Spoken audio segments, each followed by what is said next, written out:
तो जय जगन्नाथ सांग मैंने नमस्कार welcome back to my channel. ये है मो गुडुलू आ गुडुलिता मामा, ये है मो गुडुलू आ गुडुलिता मामा। आज मो वीडियो टी आरंभ करछि किंतु से कथा नै शिखिनी। गुडुलू ठीक है हाय कह दिल बापा। हे हे बाबा हाय कइला दी हाय कह दिल आउथरे हाय कइला हे हे बाबा हाय कह दिल आपण माने का सते राखिबे काळे हम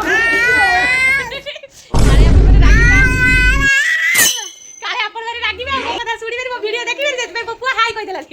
आपर हाय कहि दिल हेलो बप्पू आज कथा को सिखि एते बड़ बात करी आ आपण ध्यान देबनी जमा भी यार दांत दीटा के तीनटा उठी जी से केते दूर आ करते देखो हाय कह दे हाय हाय कह दे हाय कह दे बोला पर हाय कह दे हाय कह दे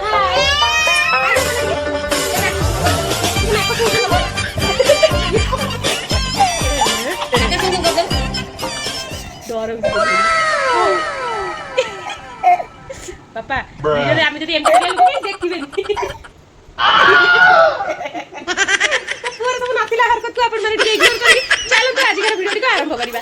तो हाय गो गल को दे बाय गल को टुटे गल को आबी हम चूरी की तार चूरी की ठिया होची जोटे की तारिणी को पाखु जीवा अपन माने समस्त जानि जंदी अच्छा चूरी की राखी राखी बजरे बजरे ठिया हो जाउची तो बहुत जण माने बहुत जण नुहे ए प्रश्नटा बहुत जण मते पचार सालेनी तीन चार जण जो माने पते नुवा नुवा आसुचंदी देखु नाहंती माने ठीक से देखि नाहंती कि जानि नाहंती आगु देखु नाहंती तो से मानकर प्रश्नटा तो मो बहुत जोरे पार्टी कोटे अपन माने ता पार्टी की टिके इग्नोर करिवे आ तो कथाटी है पचार जड़े इंस्टाग्राम रे भी एबे सांग सांग प्रश्नटा आसीथिला जोटा कि मु उत्तर देबी भाबिली आ से प्रश्नटा है कि जे आपण माने भाबी माने खाली इंस्टाग्राम रे तो मोर यूट्यूब रे भी थोड़ी थोड़ा आसी छी से बहुत पछक रहि जाई छी फेसबुक रे भी आसी छी तो आज जड़े रिसेंट कमेंट करचंदी कि आउ तम ननंद ताको सासू को छाड़ी की बाहर रहउचंदी आ तमे काहे कि तम सासू ससुर को साथ रहउछ तमे काहे कि भाई को साथ जाई रहउना तो तार उत्तरटा कोन देबी मु भाबुची तो जमीती कि जदि से भौणी जनक जानी नाहंती बोधे आउ मु हेली गोटाए बोली बहु सी हेले तांकर हेले तीन तीन जन जा माने से माने तीन जा आउ मु पळै जीबी मु कुआड जीबी सी एठी कटक भुवनेश्वर काम करती तो सी जेबे भी जानती भुवनेश्वर रुहंती से ननद को पाखे रही जाती नहले तांकर से टिके रूम थाए जोठी भी काम चलता है जो आर्किटेक्टर को संगे काम थाए सी माने तांकरी माने अच्छी दी तीन जी भी जो मैडम को संगे से काम करती सेठी तांकर अच्छी घर अच्छी तो दी तीन जगह कटक भुवनेश्वर सी सेठी भी रही जाती केबे केबे दी तीन दिन रही जाती जदि काम थाए बेसी पिल्ला को संगे भी रही जाती से एठी कटक भुवनेश्वर जीवा से करथांती नहले जदि भी पळै जाती कुआडे टिके बाहर को माने 5-6 घंटा रास्ता जोटी आसी जाई हबो किंतु से जदि काम बेसी थाई रही जाती मु तांको साथ कुआडे कुआडे बुलिबी भौणी फास्ट कथा आउ सेकेंड कथा है सी तांकर हजबैंड से परमानेंट रहउचंदी माने भुवनेश्वर से पर हे बो बो बो गଳି पड़ी हे मो पो देखन से तो वीडियो सहित भी सब आड़ नजर रखिया पड़छ हां को कहतली मो ननद कथा कहतली तो मो ननद जे सी हैला माने परमानेंट रहउचंदी माने भुवनेश्वर तांकर घर अछि रूम अछि से रहउचंदी माने परमानेंट रहउचंदी से सेति में जाई रही परचंदी ताका पाखरे सेमिति नो जे से गोटे फिक्स टाइम नेकी रही जाजन पूरा एते दिन रहइबे सेति दिन सेमति किछि भी नो से गारे टिके तांकर माने से छुआ जमा भी थ हेलानी देखो मो पूरा हरकत सब ये पुआ ये दे मत मत तो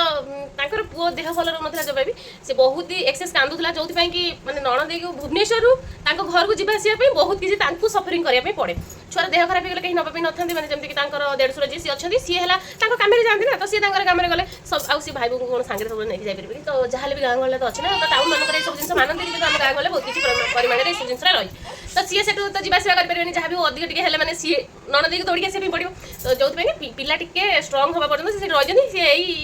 5-6 दिन भीतर कि 2-4 दिन भीतर कि गोटे दिन 2 दिन भीतर से घर को पळेबे आउ बाकी रहला भुवनेश्वर कथा से भुवनेश्वर पूरा पळै जानांती से केतले हम घरे आसी रही जंदी 15 दिन मासे आउ तांको घरे तो से प्राय भाई सी जाई कि सेठी माने रही चंदी पिला को भी सेठी देखिया पे डॉक्टर पाखरे सुविधा अछि तो से सेठी सेति पई रहिथिले जाई सेमति किछि नो सी भी रहि जाई आउ तांकर हला जा कथा कहथि ना तांकर सासु एकुटिया रहउनांदी तांकर सासु को सहित तांकर जा भी अछंदी तांकर देढसुर अछंदी तांकर माने अलग माने तांकर बड्डा फैमिली पूरा जॉइंट फैमिली बड़ा फैमिली समान सब मिसी मासी के रहउजिन आ हम परिवार भीतर हेई देखुचंदी ये अधारु अधिक मेंबर आमे आ दी तीन जण सेठी बाहर पदार बुलचंदी से सब पळै आसिला हमर एत्ते की ही मेंबर आ आपण माने जे भी कहउचंदी तमे काई जे भाई को सहित रहना मु पळै गले आ घरे कई नांदी ମାନେ ବାପା ବୋଉ 3 ଜଣ ରହିଯିବେ ଆଉ ଆମେ ପରିବାରର ଅଧିକ ଲୋକ ହେଲୁ ଆମେ ମାନେ ଯଦି ତମେ ଆମ ପରିବାରଟାକୁ ଅଲଗା କରୁଛ ତାହେଲେ ଆମ ପରିବାରରେ ବହୁତ ଜଣ ଅଧିକ ଅଛୁ ଆମେ ମାନେ ଇଏ 2 ଜଣ ଆମେ 2 ଜଣ 4 ଜଣ ହେଇଯାଉଛୁ ତ ଆମେ 4 ଜଣ ଯଦି ପଦାରେ ରହିବି ଯାଇକି ଘରେ ଆମର ଯୋଉ 4 ବଖରା ଘର ଭିତରେ 2 ଜଣ ମଣିଷ ରହିବେ ତ ଲାଭ କଣ ଏତେ ସାରା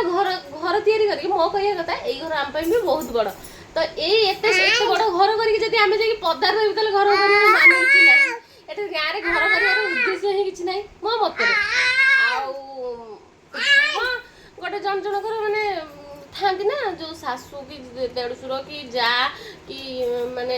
ନଣନ୍ଦ ଫଣନ୍ଦ ଥାନ୍ତି ଆସିକି ନଣନ୍ଦ ଘରେ ରହିଥାନ୍ତି ଏମିତି ମାନେ ତାଙ୍କ ପରିବାରରେ କିଛି ପ୍ରୋବ୍ଲେମ୍ ଥାଏ ସେ ରଖେଇ ବସେଇ ଦେଉନାହାନ୍ତି ଯୋଉଥିପାଇଁ କି କିଛି ସ୍ତ୍ରୀ ଲୋକ ବାଧ୍ୟ ହେଇକି ଯାଇକି ରୁହନ୍ତି କିଛି ଜଣ ଜବ୍ କରନ୍ତି ରୁହନ୍ତି ମୋର ସେମିତି କିଛି ନାହିଁ କି ସେ ଆମର ସେମିତି ଜବ୍ର ବି ଇଏ ନାହିଁ କି ସେମିତି କିଛି ପ୍ରୋବ୍ଲେମ୍ ନାହିଁ ତ ବାହାରେ ରହିକି କାହିଁକି ଯାଇକି ତ ଗୋଟେ କଥା ହେଲା ଯୋଉମାନେ ଏଇ ଯୋଉ ଶାଶୁ ଶ୍ୱଶୁର କିଛି ଅଛନ୍ତି ନା ତ ସିଏ ନା ତାଙ୍କ ବୋହୂକୁ ପସନ୍ଦ କରନ୍ତିନି ବୋଲି ତାଙ୍କର ସେ ଯୋଉ ଛୁଆମାନଙ୍କୁ ବି ପସନ୍ଦ କରନ୍ତିନି ଠିକ୍ ନା ବୋଉ ଗୋଟେ ଅଛନ୍ତି ନା ଯେ ତାଙ୍କ ମାନେ ସେ ବୋହୁ ସହିତ ପଡ଼େନି ବୋଲି ସେ ଛୁଆ ଗୁଡ଼ାକୁ ବି ସେ ପସନ୍ଦ କରନ୍ତିନି ଆଉ ଯୋଉମାନଙ୍କର ଅଧିକ ବି ଥାଏ ଦେଖିବ ସେ ବଡ଼ ପୁଅକୁ ଭଲ ପାଉଥିବ କି ସାନ ପୁଅକୁ କି ମଝିଆ ପୁଅ ତାଙ୍କର ଗୋଟେ ବାଛି ଥାଏ ତ ସେମାନେ ସେଇ ଛୁଆମାନଙ୍କୁ ହିଁ ପସନ୍ଦ କରୁଥାନ୍ତି ତା ଭିତରେ ବି ଆଉ ଜଣକୁ ଯିଏ ରହିଥାଏ ସିଏ କ'ଣ କରିବ ତା ଛୁଆକୁ ସିଏ ଅନେଇବ ନା ନାହିଁ ସେଥିପାଇଁ ବି ସିଏ ସେଇଆ ଭାବିକି ବି ପଦାକୁ ନେଇକି ପଳାନ୍ତି ଏମିତି ବହୁତ କିଛି କାରଣ ଥାଏ ଆମର ସେମିତି କିଛି ରିଜିନ୍ ନାହିଁ ଯୋଉଥିପାଇଁ ଛୁଆକୁ ତାଙ୍କ ମେନ୍ ହେଲା ଛୋଟ ଛୁଆମାନେ ତାଙ୍କ ଜେଜେବାପା ଜେଜେମା ନେଇକି କଥା ଶିଖନ୍ତି ବଡ଼ ହୁଅନ୍ତି କିଛିଟା ଶିଖନ୍ତି କଥା କହିବା କି ଯାହା ବି ହଉ ଥଟ୍ଟା ମଜା ତାଙ୍କ ଟାଇମ୍ ପାସ୍ଟା ଏମାନେ ଏବେ ତାଙ୍କ ପାଇଁ ଖେଳନା ମାନେ ଜେଜେବାପା ଜେଜେମା ହେଲେ ତାଙ୍କ ପାଇଁ ଖେଳନା ତ ସେମାନଙ୍କୁ ଯଦି ତାଙ୍କ ଖେଳନାଟା ଦୂରେଇ ଦିଆଯିବ ତାହେଲେ ଛୁଆମାନଙ୍କର ଅବସ୍ଥାଟା କ'ଣ ହେବ ମୋ ମତରେ ଯଦି ଆମେ ତାଙ୍କଠୁ ତାଙ୍କ ଜେଜେମା ଜେଜେବାପାଙ୍କଠୁ ଛୁଆଙ୍କୁ ଦୂରେଇ ଦେବା ତାହେଲେ ସେ ଛୁଆମାନେ ବେଶୀ କଥା କହି ଶିଖିବେନି କିଛିଟା ଜିନିଷ ଜାଣିପାରିବେନି ଜଣେ ଜଣେ ଛୁଆ ଦେଖିବ କଥା କହି ଶିଖନ୍ତିନି ମାନେ ପାରନ୍ତିନି ପ୍ରୋବ୍ଲେମ୍ ଥାଏ ସିଏ ଛାଡ଼ନ୍ତୁ କିନ୍ତୁ ଆଉ ଜଣେ ଜଣେ ଦେଖିବେ ମାନେ କ'ଣ କହିଲେ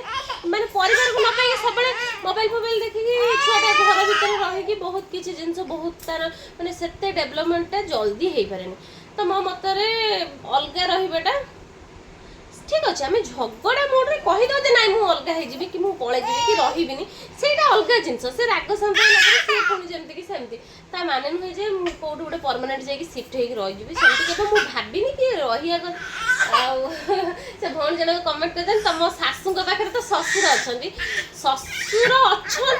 ଯୋଉ ଶ୍ୱଶୁର ସାଙ୍ଗରେ ରହିବାଟା କିଛି ତାଙ୍କର ସମ୍ପର୍କ ନାହିଁ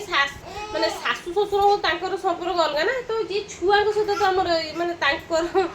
ଯୋଉ ଆମର ଯୋଉ ନେଇକି ଯୋଉ ଏଇ ଯୋଉ ଛୁଆ ଦିଟା ମାନେ ତାଙ୍କଠୁ ତାଙ୍କ ଛୁଆଙ୍କୁ ଅଲଗା କଥାବାର୍ତ୍ତା ସେଟା ତ ଠିକ୍ କଥା ନୁହେଁ ନା ତ ପଦାକୁ ଖାଲି ପଳେଇବାଟା ବଡ଼ କଥା ନୁହେଁ ଏମାନଙ୍କୁ ସେମାନେ ଝୁରିବେ ସେମାନେ ୟାଙ୍କୁ ଝୁରିବେ ଏମାନେ ଆମ ଭିତରେ ଯେତେ ବି ମତାନ୍ତର ଥାଉ ଏମାନଙ୍କ ସହିତ କିଛି ନଥିବ ହେଇ ତାର ଯୋଉ ହେଇଯିବ ତ ମୋ କହିବାର ଅର୍ଥଟା ବୁଝିପାରୁଥିବେ ମୁଁ ବୋଧେ ଭଲ ଭାବେ ବୁଝେଇ ପାରୁନି କିନ୍ତୁ ଏଇଟା ହେଲା ଇଏ ଆଉ ପିଲାମାନେ ଏତେ ଦୁଷ୍ଟ ଯେ ତାଙ୍କୁ ମୁଁ ଏକୁଟିଆ ସମ୍ଭାଳିବାଟା କେବେ ସମ୍ଭବ ନୁହଁ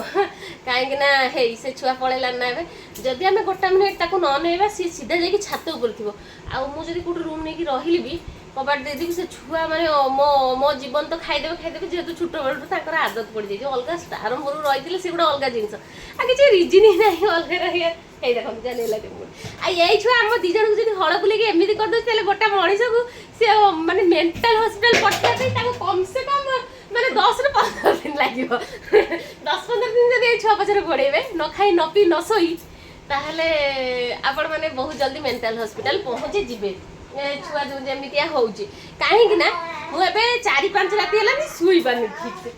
ଆଜି 2 ପରେ ବାପା ମୋତେ କହିଲେ ରାତିରେ ତ ଠିକ୍ ସେ ଶୋଇନୁ ଏବେ ଟାଇମ୍ ମିଳୁଛି ଯଦି ତୁ ମୋବାଇଲଟା ଛାଡ଼ିକି ଶୋଇଯା ଶୀଘ୍ର ମୁଁ ମୋବାଇଲଟା ରଖିକି ଯେମିତି ଆଖି ବନ୍ଦ କରିଛି ମୋ ନିଦ ଲାଗିଯାଇଛି ମାନେ ଆଖିଟା ଲାଗିଯାଇଛି ଏ ଛୁଆ ଉଠିକି ନେଇ ବସି ପଡ଼ିଲାନି ହେଲା ବସିକି ତା ବାପା ଦାଡ଼ିକି ଯାଇକି ଏଠି ଟାଣିଦେଲା ସିଏ କ'ଣ କଲେ ଉଠିକି ବସିଗଲେ ମୋତେ ଶୋଧୁଛନ୍ତି ମୁଁ କହିଲି ଏଇଥିପାଇଁ ମୋତେ ଶୋଇବା ପାଇଁ କହୁଥିଲ ତ ଏମିତି ତ ଚାଲନ୍ତୁ ଆଜିକାର ବ୍ଲଗ୍ରେ ଆପଣମାନେ ଉତ୍ତରଟା ପାଇଯାଇଥିବେ ତ ମୋ ପୁଅ କେମିତି କାନ୍ଦିଲାନି ମୁଁ ଯାଉଛି ତାକୁ ରଖିବି ବୋଉ ଯିବେ ଗାଈ ଧୋଇବା ପାଇଁ ତ ଚାଲନ୍ତୁ ଆପଣମାନେ ଯେଉଁମାନେ ବି ନୂଆ ଅଛନ୍ତି ଭିଡ଼ିଓରେ ଦେଖୁଛନ୍ତି ଜାଣୁଛନ୍ତି ଯୋଉ ଜଣେ 2 ଜଣ ବି ହୁଅନ୍ତୁ ତ ଆଶା କରୁଛି ଆପଣମାନେ ବୁଝିପାରୁଥିବେ ଆଉ ରହିଲି ନମସ୍କାର ଜୟ ଜଗନ୍ନାଥ।